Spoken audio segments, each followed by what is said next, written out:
बघताय धाकलं मालक? वसंतराव तांडा आला शेताकडं. बिरोबाचा तांडा. शकू आली आहे?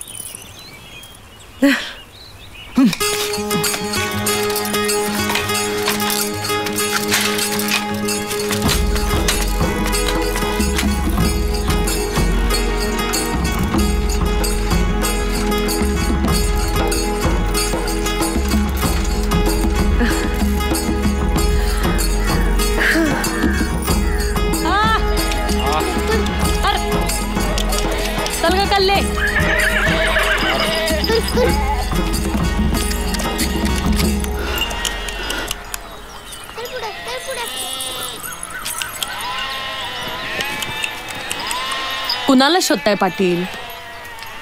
शकू. शकू?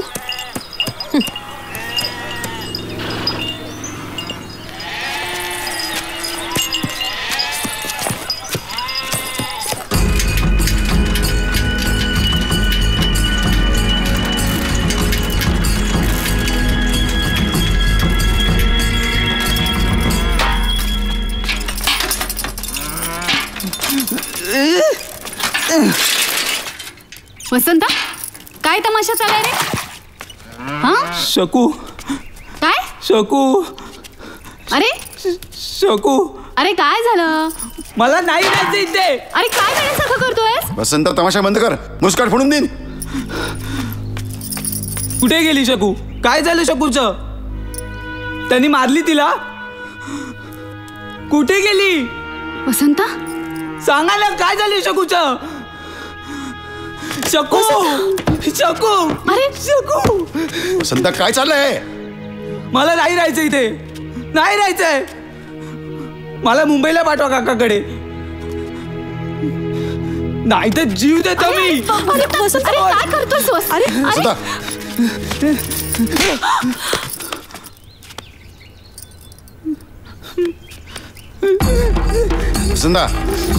वसंता. वसंता.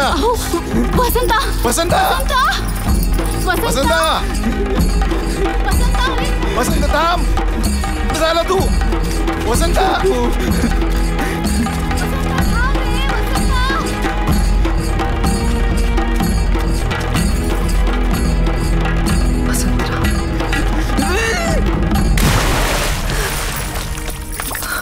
वसंतराव.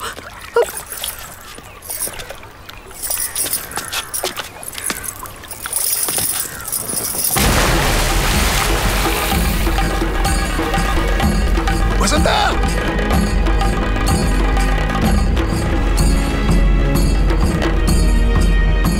वसंता.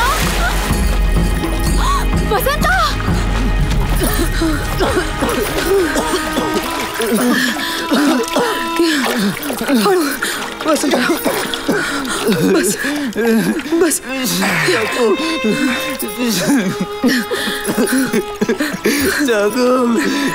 काय केलं मला आपल्या लेकराचं?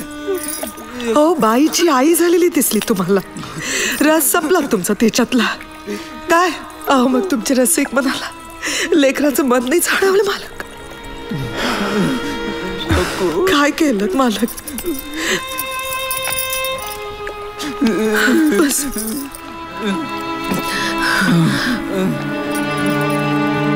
हळू हळू हळू. चला चला बस.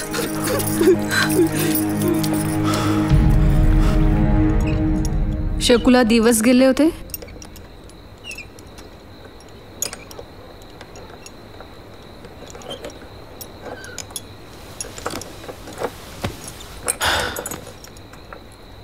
नाही माहित.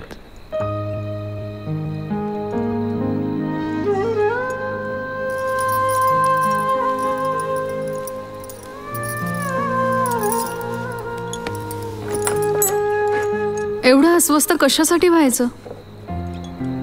जे काही झालं ते सारं आपलंच ना. सारा अनुभव आपल्याच जगण्याचा भाग.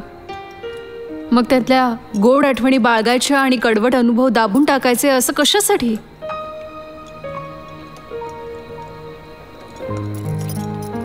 मन मोकळं असेल तर चित्त ठिकाणावर राहील. बोला, म्हणजे हलकं वाटेल तुम्हाला.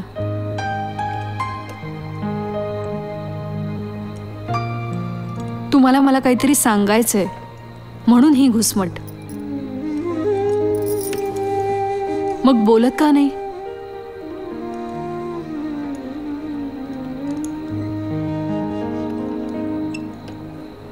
कमळीने मला तिच्या भावाकडे पाठवलं शिक्षणासाठी मुंबईला. मग शिक्षण, मग कॉलेज, मग नोकरी, मग तू. हे एवढंच माझं आयुष्य.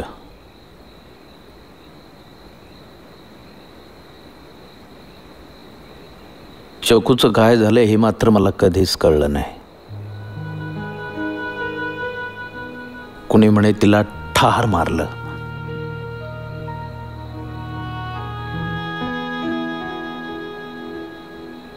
कुणी म्हणे तिचं नाक कापलं. कुणी म्हणे खंडोबाची मुरळी म्हणून सोडून दिलं तिला. कुणी म्हणे लग्न केले आणि संसारात सुखी आहे. माझं मात्र आयुष्यच बदललं.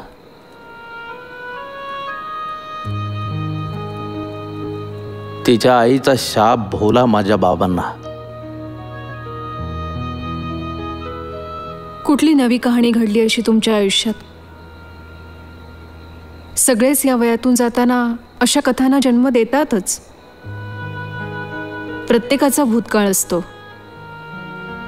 प्रत्येक जण कुठल्या ना कुठल्या अनुभवातून जातच असतो.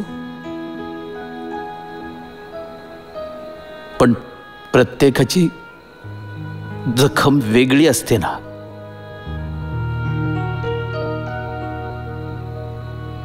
प्रत्येकाच्या जखमेचा परिणाम सुद्धा वेगळा असतो. हळूहळू दिवस सरत गेले. नंतर बिरोबाचा तांडा कधीच गावाकडे आला नाही. मागचं सगळं विसरत गेलो हळूहळू.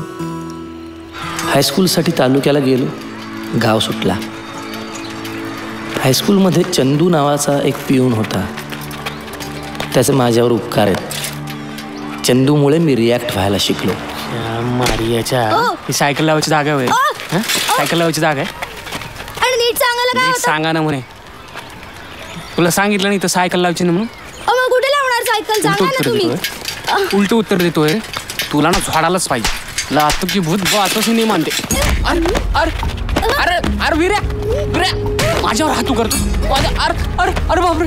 अरे अरे सोड सोड सोड सोड सोड. अरे सोड सोड सोड. अरे अरे अरे अरे सोड. मस्ती झाली तुझी.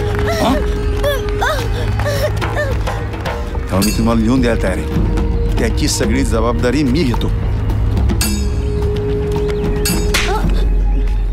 मी मारामारी करणार. माझी चूक नसताना मी का म्हणून सहन करायचं?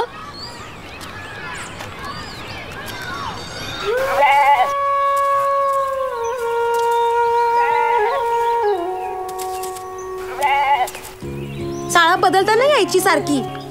आणि दांड्या पण मारता नाही येणार. अगं मामाशी बोलले तुझ्या म्या. टेंबूरला जाऊन राहत त्याच्याकडं.